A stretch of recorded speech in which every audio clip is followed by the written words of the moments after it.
Welcome to Wisdom for the Present, where we take ancient truth and bring it into clear, modern understanding. This episode uses AI-generated narration based on human-researched and written material.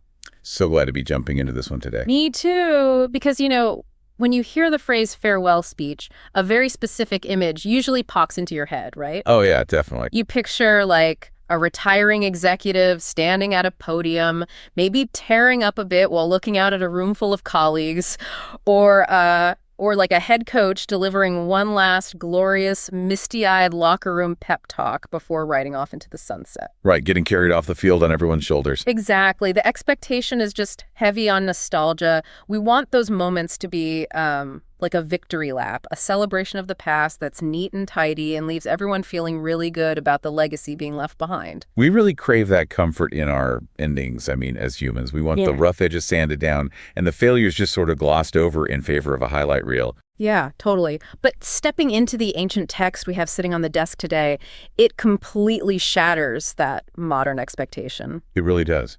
What we are looking at is a farewell address that is, well, it's nothing short of blistering. It is intense. Very. It's this urgent, uncomfortable, and meticulously detailed confrontation with reality. It is the absolute definition of a survival guide delivered by a man standing on the edge of a cliff, basically speaking to a group of people who are about to step into the complete unknown. And that brings us to our mission for this deep dive. Today, we are extracting practical wisdom, moral insight, and really practical 21st century life application from the first 4 chapters of the book of Deuteronomy. Such a rich section of the text. It really is. And to do this properly, we are utilizing the text itself, translated in the WebView Bible, and we're placing it under the lens of 2 absolute titans of classical, theological, and historical analysis. We have Matthew Henry's complete commentary on the Bible and Albert Barnes' notes on the whole Bible. And both of these scholars, they devoted their entire lives to unpacking the mechanisms here. Yeah. The why and the how behind these ancient verses. It gives us this amazing bridge between the ancient Near East and, our modern psychology. Right, because without that bridge, it just reads like ancient history. But to truly grasp the weight of these first 4 chapters, we need to understand the incredibly precise historical and geographical context in which these words were actually spoken. Yeah, and the text does not leave this ambiguous at all. It gives us a very specific timestamp. The 40th year, the 11th month, on the first day of the month. Wow, so exactly 40 years. Exactly 40 years have passed since the Israelites left Egypt. And geographically, they're camped in the Arabah, which is the plains of Moab, just beyond the Jordan River. So they are literally standing there, physically looking across the water at the Promised Land. Right there on the border. And standing before them is Moses, who is nearing the very end of his life, delivering this massive, sweeping address to a completely new generation. Which is, that's the crucial detail that changes the entire tone of the speech, isn't it? The generation Moses initially led out of Egypt, the people who actually saw the plagues, who walked through the Red Sea, who stood at Mount Sinai, they are gone. Yeah, they perished in the wilderness over those 40 years. So Moses is looking into the eyes of their children. A generation who grew up entirely as nomads in a hostile desert environment. And he has one final chance to prepare them for what is essentially a massive military, social, and spiritual campaign. Exactly. And so he is attempting to diagnose the human condition before he leaves them. He addresses the exact same psychological traps, the leadership failures, and the spiritual blind spots that, frankly, humans still fall into today. Which is why this is so relevant for you listening right now. Yeah, this isn't some dusty history lesson about an ancient nomadic tribe. Moses is laying out an architecture of human behavior that challenges how we think, how we work, how we lead, and how we make decisions under pressure. And ultimately, how we pursue a meaningful life. And he begins this diagnosis not with a pep talk at all, but by ripping the bandage off a 38-year-old wound. He really goes right for the jugular. He takes this new generation right back to the disaster at Kadesh Barnea.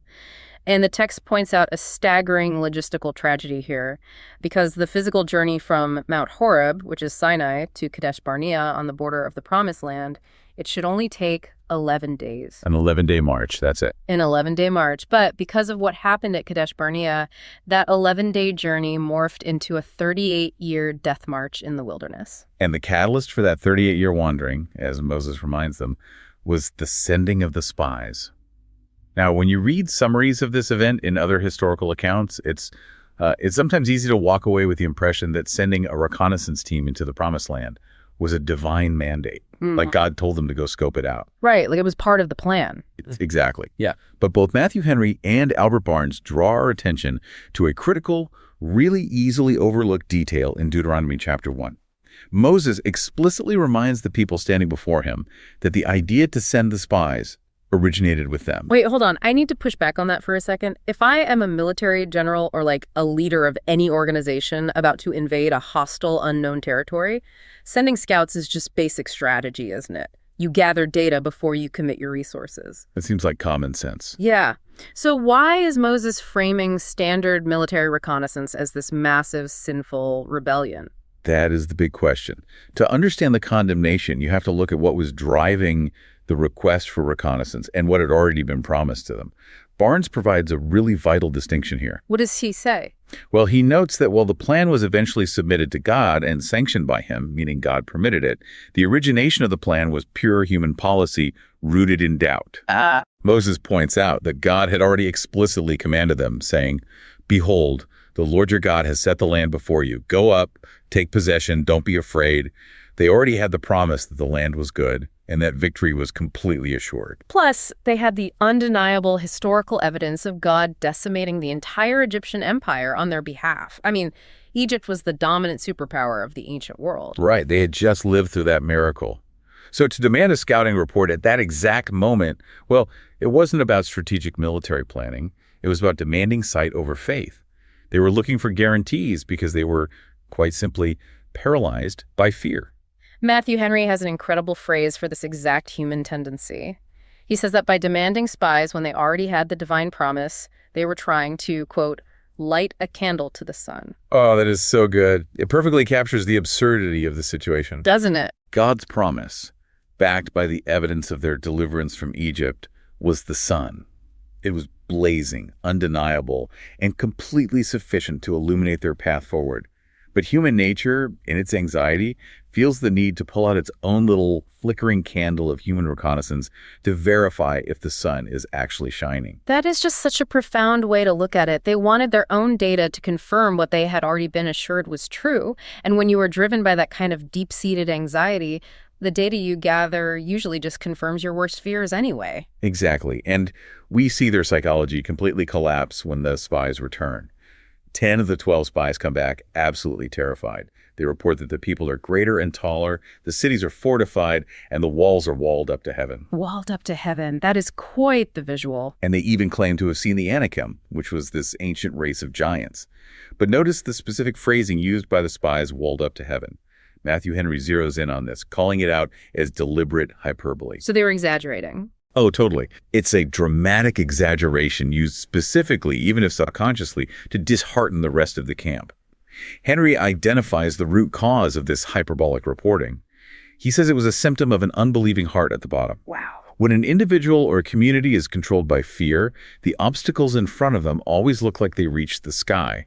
The objective reality of the city walls is completely irrelevant.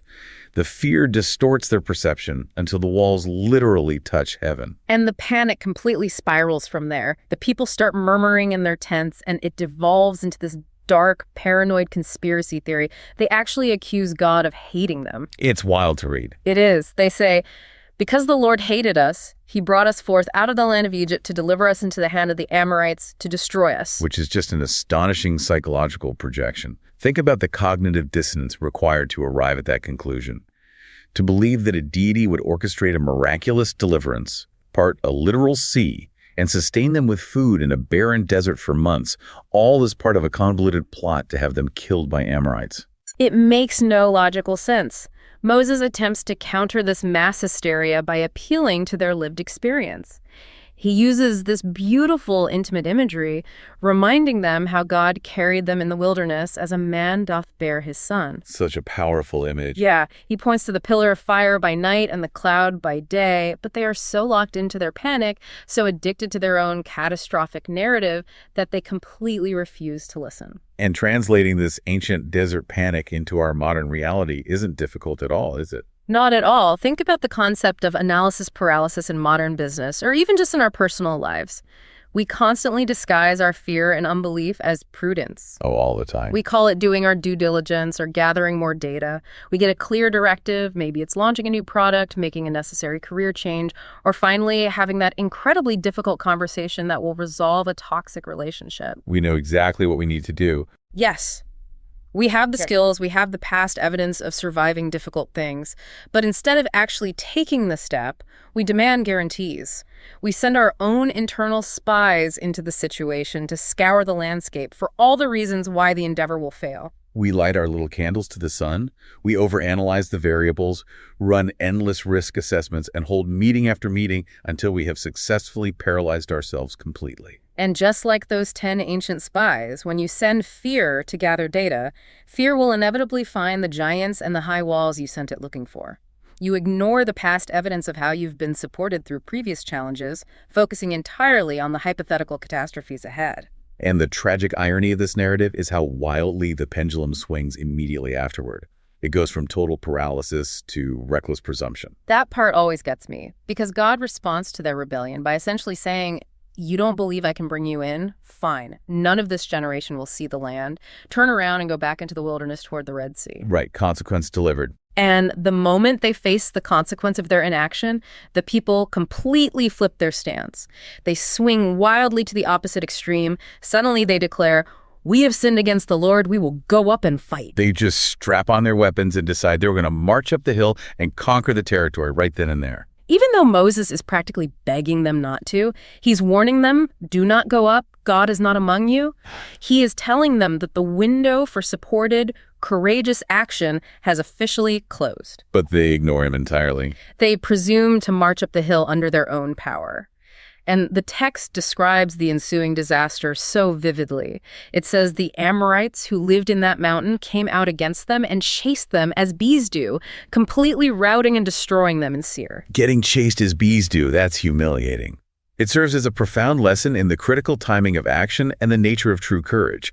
When the window for courageous, divinely supported action was wide open, they cowered in fear, demanded more data, and refused to move. But then, when that window closed and they were explicitly commanded to retreat and accept the consequences of their fear, their ego couldn't handle the humiliation. So they presumptuously charged forward, relying entirely on their own strength, which resulted in a devastating defeat. They substituted true courage for reactive pride. So if you are listening to this and mapping it onto your own life, think about the decisions you are currently facing. Where are you demanding more data when you already know the right action to take? Are you overanalyzing a clear directive just out of fear? It's a tough question to ask yourself. It is, because the distance between where you are right now and where you want to be might literally be an 11-day journey. But you run the massive risk of turning it into a 38-year wandering simply because you refuse to take the first step without an absolute guarantee of success. That hesitation is incredibly costly. And the instinct to overcompensate once the opportunity is lost is just as dangerous. Very true. Now, before Moses finishes recounting this disaster with the spies, he flashes back slightly in chapter 1 to detail a structural crisis that occurred just prior to Kadesh Barnea. Right, he explains how he attempted to organize this immense society before their faith collapsed. Exactly. And this brings us to a massive insight regarding the architecture of justice and the absolute limits of human endurance. Moses recounts a moment of profound personal realization that forced him to fundamentally change how he led. At this point in the story, he is the sole arbiter, judge, and leader for roughly a couple of million people. Which is just an unfathomable number to manage alone. It's impossible. And he describes the sheer crushing weight of it to the people, saying, "I am not able to bear you myself alone. How can I myself alone bear your cumbrance and your burden and your strife?" That word cumbrance is fascinating to me. It's an old word, but it communicates a very specific kind of weight. It's not just like a heavy physical object. It's an entanglement. Yeah, that's a great way to put it. It's the friction of dealing with constant human complaints, the endless petty disputes, the sheer exhausting friction of managing that many clashing personalities day in and day out. Matthew Henry draws a really brilliant, concise observation from Moses' confession here. Henry states simply, magistracy is a burden. Magistracy is a burden. Yeah. Leadership, genuine leadership that actually cares about justice and the well-being of the people, is an extraordinarily heavy load. And what is remarkable here is that Moses, A man who literally spoke with God, who performed miracles, who is arguably one of the most uniquely gifted leaders in human history, he openly admits his own human limits. He knows he can't do it all. He recognizes that his individual capacity is finite. He cannot be the sole point of failure, nor can he be the bottleneck for every single dispute in an entire nation without breaking himself and ultimately failing the people. So to solve this, Moses implements what we would recognize today as a massive, highly scalable system of delegation. He commands the people to choose men from among their tribes who are known to be wise and understanding. And then he appoints these individuals as captains over thousands, captains over hundreds, captains over 50s, and captains over 10s. It is a revolutionary organizational structure for the ancient world. It's very similar to modern military or corporate hierarchies, breaking down a massive population into manageable units. But Moses isn't just concerned with logistical efficiency here. Right, it's not just an org chart. No, he is deeply concerned with the moral weight of the task. He delivers a blistering charge to these newly appointed judges. He tells them they must hear the causes between their brethren and judge righteously. And crucially, he commands them to judge righteously between a man and his brother, and between a man and the stranger that is with him. The inclusion of the stranger or the foreigner in this mandate for equal justice is incredibly significant. In the ancient Near East, the foreigner usually had zero legal standing. They were vulnerable to exploitation by default. Just completely marginalized. Yes, and Moses is weaving equal protection for the marginalized directly into the fabric of their legal system. And he elevates the standard even higher in the next verse. He says, "You shall not respect persons in judgment, but you shall hear the small as well as the great. You shall not be afraid of the face of man, for the judgment is God's." You shall not be afraid of the face of man. That phrase literally sends chills down my spine. It is an almost impossible standard for human justice. Because it targets the exact vulnerability that corrupts justice in literally every era of human history. When a human being sits in judgment or holds any position of significant leadership, the overwhelming temptation is to favor the great. Of course it is. You favor the wealthy, the influential, the people who can advance your career, or, conversely, the people whose wrath and power you personally fear. Moses is demanding absolute, unbending impartiality.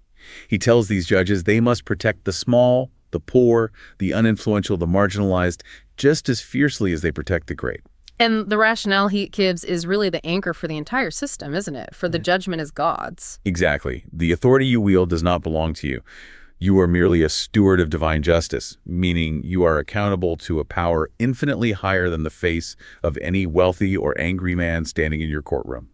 Bringing this ancient courtroom mandate into our modern reality, it provides a searing critique of both our individual habits and our massive systemic structures. On a systemic level, Moses' charge remains a blistering indictment of modern judicial, political, and corporate systems where the great consistently operate by a completely different set of rules than the small. Oh, without a doubt. We see it every day, where the face of a powerful individual or a massive corporation absolutely terrifies the regulatory systems that are supposedly designed to hold them accountable. The standard Moses sets exposes the cowardice inherent in systems that bend to wealth and influence, while grinding down the vulnerable. And on an individual level, looking at how we manage our own work and lives, how many of us suffer from the hero syndrome? We look at the cumbrance of our responsibilities in our careers, our businesses, our families, and we think we have to carry the entire load ourselves. We just refuse to let go of any control. Yeah, we refuse to delegate because we think no one else can do it to our exact standards, or we derive our entire sense of self-worth from being the indispensable bottleneck. And what happens? We burn out, just like Moses was burning out. The failure to delegate isn't just inefficient, it's a form of hubris. It is a refusal to acknowledge your own human limitations, and it deprives others of the opportunity to exercise their own wisdom and understanding. So if you are auditing your own life this week, look closely at the weight you are carrying. What is the cumbrance that is slowly crushing you? Who are the wise and understanding people in your community, your family, or your workplace that you need to empower to help carry the load? You have to share it. You really do. You are not designed to bear it all alone. Even Moses couldn't do it. And as you share that load, or as you exercise leadership in your own sphere, you have to ask yourself the harder question. Are you truly hearing the small as well as the great? Or does the fear of displeasing powerful people dictate your decisions? Moving from the internal structure of the nation to its external movements, The narrative shifts chronologically to the end of those 38 years of wandering. Yeah. The generation that rebelled at Kadesh Barnea has died out. The new generation is finally mobilized. They are on the move. They are marching toward Canaan. But to get to the Promised Land, they have to navigate through the established territories of other nations. And this section, which spans Deuteronomy chapters 2 and 3, provides a masterclass in respecting boundaries and knowing which giants are actually yours to fight.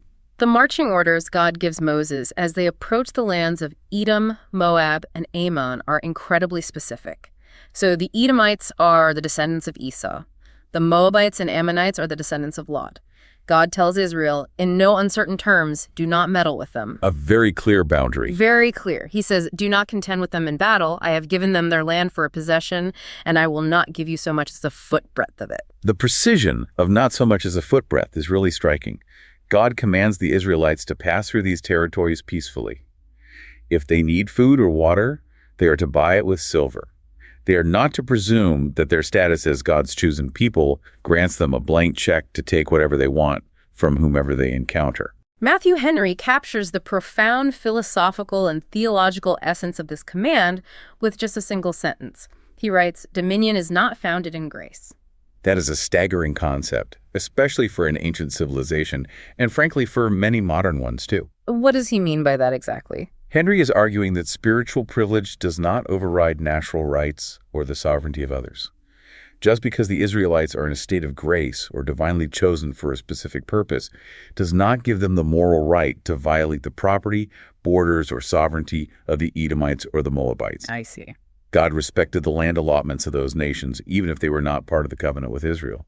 Your sense of divine favor or personal destiny does not justify trampling on the rights of your neighbors. It translates perfectly to modern ambition, like corporate lane staying or dealing with scope creep in our personal goals. You might have a brilliant vision for your life or your company. You might feel totally justified in your mission, but that doesn't mean you get to cannibalize someone else's department or steal your coworker's credit or covet your neighbor's success just because it happens to be adjacent to your path. Exactly. You have to buy your own food and water. You have to respect the boundaries of others. Spot on. And as Moses recounts this peaceful march past Edom and Moab, he weaves in these fascinating, almost mythological historical tidbits. He notes that these territories used to be inhabited by ancient, terrifying races of giants. Here come the giants again. Yeah, he lists them. Yeah. The Emems, the Horims, the Zamzamims. Albert Barnes dives into the etymology of these names, noting that they translate to terms like the terrible ones or the crafty men. These were massive, formidable peoples, very much like the Anakim that had terrified the 10 spies 38 years earlier. But Moses makes a point to emphasize that these ancient giants were entirely wiped out and dispossessed by the Edomites, the Moabites, and the Ammonites. And those were people of ordinary stature. Right, and the inclusion of this detail is a masterful psychological tactic by Moses. Henry observes that by detailing how these terrifying giants were expelled by ordinary people, Moses is actively rebuilding the courage of the Israelites. He's pumping them up. He is essentially saying, look at history. The race is not always to the swift, nor the battle to the strong. If the Edomites could conquer the giant Horims, you can certainly conquer the Canaanites. The giants your parents were so terrified of are not invincible. Ordinary people displace giants all the time when the time is right. And they put that theory to the test almost immediately because they eventually face a battle that is theirs to fight. They are confronted by Sihon, king of Heshbon, and Og, king of Bashan. Now, the description of Og is legendary. The text explicitly points out that he was the last remnant of the giants, and it gives the exact dimensions of his bedstead. It notes that his bedstead was made of iron, measuring 9 cubits long and 4 cubits wide. Barnes provides some really fascinating archaeological and historical context here. He explains that the iron referred to was likely the black basalt rock of the region, which contains a high percentage of iron and is incredibly hard to work with. So not a modern metal bed frame. No, more like a massive stone structure. And based on the cubit measurement, this bedstead, or perhaps it was a sarcophagus, would have been roughly 13 to 14 feet long. 13 to 14 feet long. I mean, that is pure psychological warfare. If your scouts come back and tell you that the opposing king sleeps in a 14-foot bed made of black iron, you have lost the battle in your mind before you even step onto the field. Oh, absolutely. Og wasn't just a large man. His entire kingdom was built to project absolute terrifying power. The text mentions he ruled over 60 fenced cities with high walls, gates, and bars, plus numerous unwalled towns. Barnes confirms this, noting that the architectural ruins of Bashan, with their massive stone doors and heavily fortified structures, still point to a civilization designed by and for people of immense stature and strength. It was an intimidating, heavily militarized kingdom. So Israel engages in battle with Sihon and Og, and they secure a massive victory. But here we have to hit the brakes and address a highly uncomfortable, deeply challenging reality within the text. Yes, we do. Because this victory wasn't just a standard military defeat where the opposing army retreats and the victor claims the land. The text says Israel utterly destroyed the men, the women, and the little ones of every city. They left none to remain alive. The Hebrew concept operating here is harem, which translates to the ban or utter destruction. And as guides helping modern listeners navigate this ancient text, we must handle this with extreme care. Definitely. We have to impartially report how the text itself and how classical commentators like Barnes and Henry frame this event. Because to modern sensibilities, reading about the slaughter of women and children sounds like a horrent ethnic cleansing. It is a massive stumbling block for anyone reading this text today. So how do Barnes and Henry justify or explain this? What is the mechanism that makes this anything other than a genocide in their view? Both commentators are emphatic that this narrative must be understood strictly within its specific theological and historical framework, not as a standard military campaign. They argue that this was an extraordinary localized act of divine justice. Henry focuses on the concept that the measure of the Amorites' iniquity was full. Meaning what exactly? The theological premise of the text is that these specific nations had reached a point of such profound, irredeemable moral corruption, often involving practices like child sacrifice and rampant systemic violence, that the society was entirely malignant. So, in the narrative framework, Israel is not acting as a conquering army, just expanding its empire. They are acting as the executioners carrying out a divine terminal sentence on a society that has consumed itself with evil. Precisely. The text presents God using Israel as the instrument of his judgment, much like a flood or a famine might be used in other parts of the text. This is the vital distinction that commentators make. This was a highly specific, extraordinary case dictated directly by divine command in an ancient context. That's a crucial point. It is. Both Barnes and Henry explicitly warn that this narrative must never be drawn into a precedent for military executions or human policy. It provides absolutely zero justification for holy war, ethnic cleansing, or violence in the name of religion in any modern context. Right. The modern listener is meant to critically discern that while the narrative of harem is locked in its ancient theocratic setting, the enduring wisdom is the sobering reality that unchecked moral corruption ultimately leads to total societal collapse, and that divine justice, though patient, is absolute. That clarity is really essential. We are not extracting military tactics here. We are extracting the principles of boundary setting and confronting the terrifying obstacles in our own lives. When you look at your own landscape, the critical skill is discernment. Knowing what to fight and what to leave alone.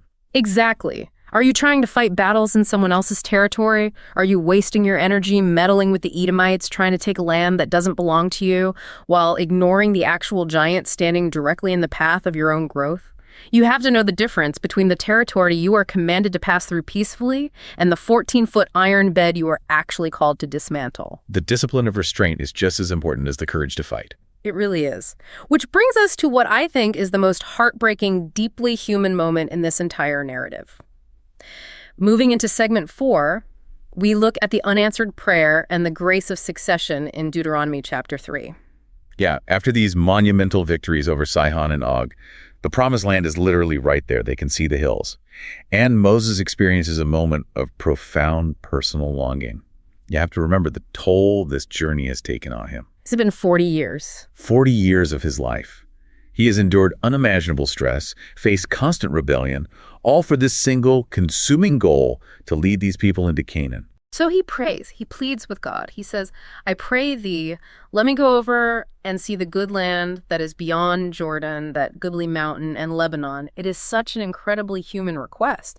He just wants to see the finish line. He wants to step foot in the reality he has been fighting for all this time. But God's response is a devastating, unequivocal no. God tells Moses he is wroth with him and delivers one of the harshest lines in the text. Let it suffice thee. Speak no more unto me of this matter. Speak no more unto me of this matter. I mean, it's an absolute door slam. It really is. But the reason given here in Deuteronomy creates a bit of a theological puzzle, doesn't it? Moses tells the people that God was angry for your sakes.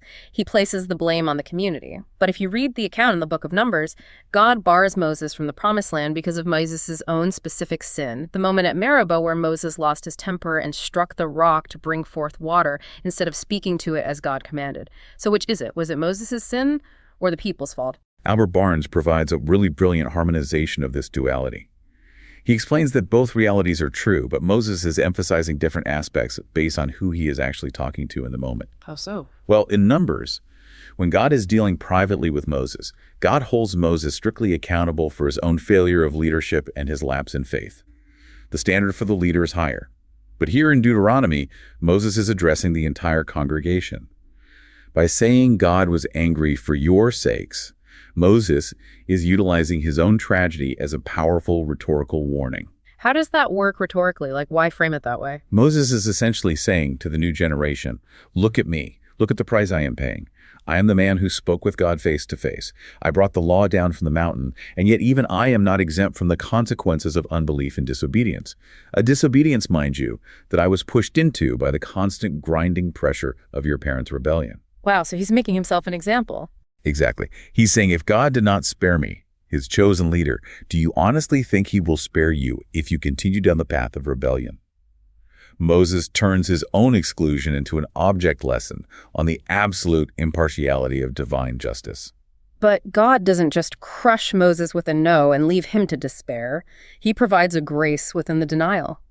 He tells Moses to go up to the top of Mount Pisgah, lift up his eyes westward, northward, southward, and eastward, and behold it with his eyes. He grants him the vision even if he denies the entrance. It's a bittersweet moment. Very. And then God gives him a crucial final assignment.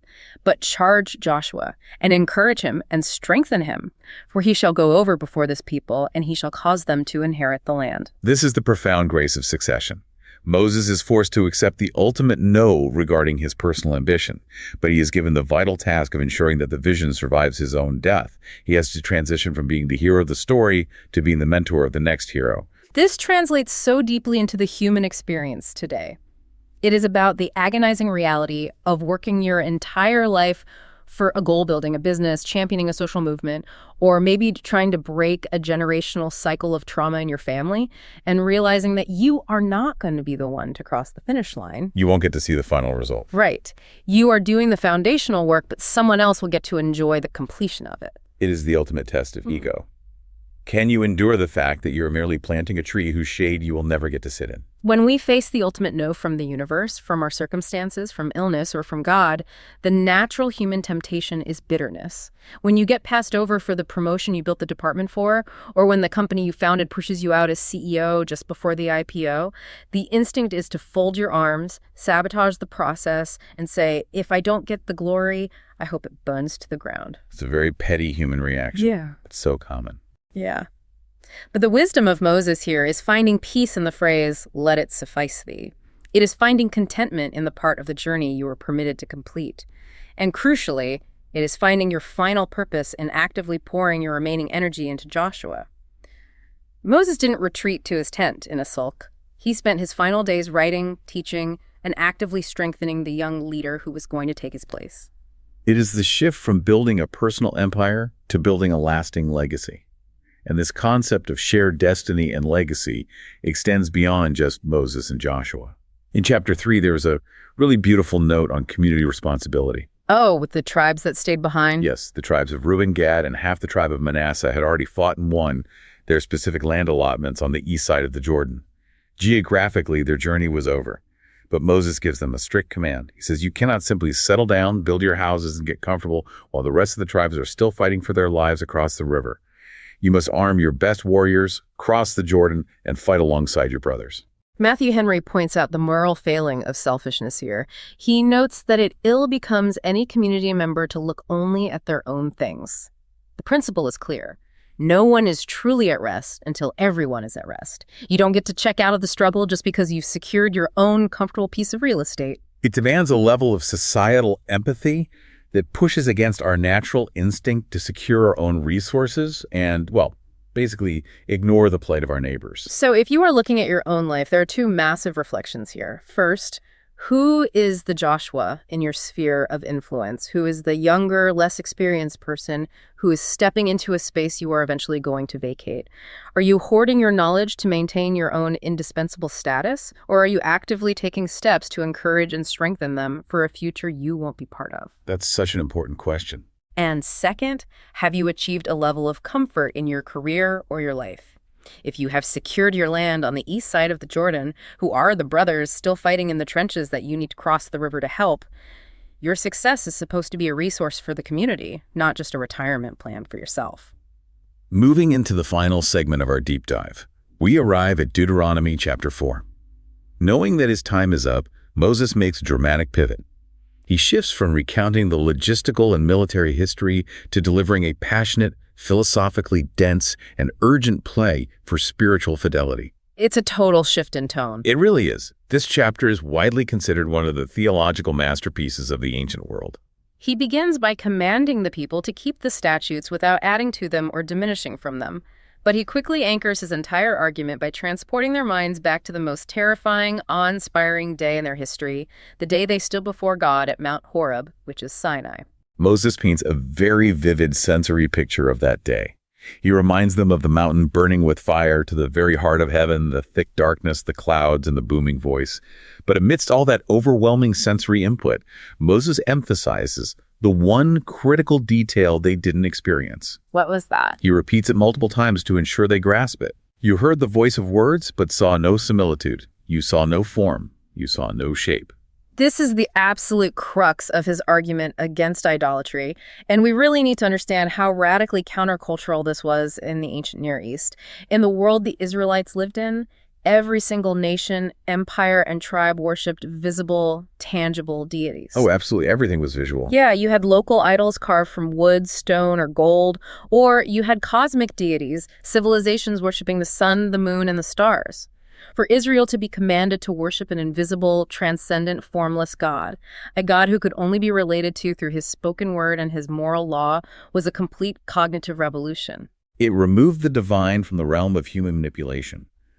Moses explicitly warns them against trying to capture the divine in any physical form. He forbids making graven images of anything male or female, beasts of the earth, birds of the air, creeping things, or fish of the sea. It covers all the bases. He really does. But then he gives a very specific, elevated warning against cosmic idolatry. He says, take heed lest when you lift your eyes to heaven and see the sun, the moon, and the stars, you're driven to worship them and serve them. Matthew Henry provides an absolutely brilliant analysis of why Moses singles out the sun and the stars. Henry notes the plausibleness of sun worship. From a purely human sensory perspective, if you are going to worship something you can actually see, well, the sun makes the most sense. It's the most obvious choice. Exactly. It is undeniably glorious. It provides heat, it causes the crops to grow, it sustains all life on Earth. It is the most powerful, consistent physical force human beings experience. It is entirely logical to a mind unmoored from revelation. But Moses completely subverts this logic, and Henry unpacks the linguistic brilliance of how he does it. The Hebrew word for sun used here is shemesh. The root of that word literally translates to servant or minister. Servant, wow. Yes, Moses is arguing a profound philosophical point. The sun, in all its blazing glory, is merely a servant. It is a lamp that the uncreated, transcendent Creator has allotted to all the nations of the earth for their benefit. To bow down and worship the sun is to fundamentally misunderstand the architecture of reality. It is to worship the servant instead of the master. That is just incredible. Right. God is the one who reached down and pulled Israel out of the iron furnace of Egypt. The sun just provided the lighting for them to walk out. It is an incredible philosophical takedown of naturalism. But how does this translate to the psychology of the 21st century? Because, most people listening to this deep dive are not tempted to go into their backyard, carve a wooden statue of a fish, and bow down to it. Nor are we tempted to build altars to the literal physical sun in the sky. Have we just outgrown this ancient warning about idolatry? We haven't outgrown the psychology of it for a second. The physical form of our idols has changed, sure. But the fundamental human desire driving the idolatry remains exactly the same. Which is what? The human heart still desperately wants to shrink the infinite, uncontrollable, demanding reality of the divine down into something we can see, manage, predict, and control. Relating to an invisible God requires faith, and faith requires living with uncertainty. That is deeply uncomfortable for the human ego. We want something tangible we can put in a box. So we create modern idols that serve the exact same psychological function as the ancient wooden statues. We idolize our economic systems. We idolize wealth and financial portfolios because wealth gives us the illusion of absolute security and control over our destiny. It makes us feel safe. It does. We idolize political leaders, projecting these messianic expectations onto them, hoping they will be the tangible saviors who will fix our societal anxieties. Or we idolize technology, believing that human innovation will eventually solve the problem of human mortality and suffering altogether. An idol is simply anything we manufacture, elevate, or trust to give us the ultimate security, meaning, and salvation that only the transcendent can provide. We worship the shemesh, the servants, the tools, the created things because they are visible, and we ignore the master because he demands moral accountability. And Moses astutely identifies exactly how this drift into idolatry happens, because it is rarely a sudden, dramatic rebellion where someone wakes up and decides to abandon their core values. It is a slow, quiet erosion. He diagnoses the root cause in verse 9. Only take heed to thyself, and keep thy soul diligently, lest thou forget the things which thine eyes have seen. Forgetfulness is the root of apostasy. When we forget the moments of profound clarity in our lives, when we forget the times we were delivered from our own personal iron furnaces of addiction, despair, or crisis, we lose our anchor. When we forget the overarching moral truths that have sustained us, we slowly drift. We begin to assimilate to the value systems of the culture around us. We start worshiping the son of our own intellect, our own success, or our own political tribe, completely forgetting the invisible source of the light. So the only defense against this slow drift is active, diligent remembrance. And Moses doesn't just say, try really hard to remember. He institutes a mechanism for cultural and spiritual survival. He commands them, teach them to thy sons and thy sons' sons. The active transmission of memory across generations. That is the only way a culture survives intact. That is how hard-won wisdom endures the test of time. If the memory of the fire, the deliverance, and the moral law dies with Moses' generation, the next generation will inevitably build a golden calf. They will revert to worshiping whatever is shiny, tangible, and culturally popular at the moment. Think about the most profound moral and spiritual realizations of your own life. Think about the hard lessons you learned through the absolute crushing weight of your own failures, or the moments of mountaintop clarity where you knew exactly what was true and right. What are you doing with that wisdom? Are you keeping it to yourself? Yeah, how are you actively transmitting those realizations to the next generation? Are you having those deep conversations with your children, your mentees, or your community? Or are you letting the memory of those vital truths fade away, ensuring that the people coming after you will have to learn those exact same painful lessons all over again? We are not just consumers of wisdom. We are meant to be its custodians. We have a profound obligation to pass the fire forward. We have covered a massive expanse of human experience in these 4 chapters. We've looked at the tragedy of Kadesh Barnea, where demanding too much data paralyzed a nation and turned an 11-day journey into a 38-year wandering. A sobering lesson. Truly. We've examined the crushing burden of leadership and the absolute necessity of structuring impartial justice that doesn't flinch at the face of powerful people. We've talked about the discipline of respecting boundaries, knowing that divine favor doesn't give you the right to steal your neighbor's land, and having the courage to face the 14-foot iron beds of your actual enemies. And we saw the heartbreak of Moses. Yes, the heartbreak of Moses accepting the ultimate no from God, and the immense grace he showed in spending his final days empowering Joshua to finish the work. And finally, we've explored the perennial human temptation to shrink the infinite down into a manageable idol simply because we forgot the fire of our own deliverance. It is an incredibly dense, psychologically rich survival guide. Moses is standing on the very edge of the Jordan River, looking at a generation that is about to face war, temptation, and the monumental task of building a society, and he is pouring every ounce of his hard-won clarity right into them. He's trying to give them the tools to survive not just the Canaanites, but their own worst instincts. I want to leave you with one final thought to turn over in your mind as you navigate the rest of your week. It builds on what we just discussed about that terrifying day at Mount Horeb. Back then, when God spoke to the people and delivered the law, the event was accompanied by literal fire reaching into the sky, thick, suffocating darkness, and a booming voice that physically shook the earth. It was a sensory overload. It was impossible to ignore the reality of the divine in that specific moment. But today, in the rhythm of our modern lives, We rarely get the smoke and the lightning. We don't get the cinematic special effects to confirm we are on the right path. We don't have a pillar of fire in our living rooms. No, we don't, and that makes the challenge infinitely harder. The ultimate test of your character is this. Can you maintain your awe? Can you maintain your obedience, your deep integrity, and your reverence for the truth in the quiet, mundane, often exhausting reality of everyday life? Can you stay faithful to the invisible, doing the right thing when no one is watching, without needing a mountaintop light show to keep you paying attention? That's the heart of this section. This is wisdom for the present, where understanding leads to clarity, and clarity shapes how we see and live. We'll see you in the next episode.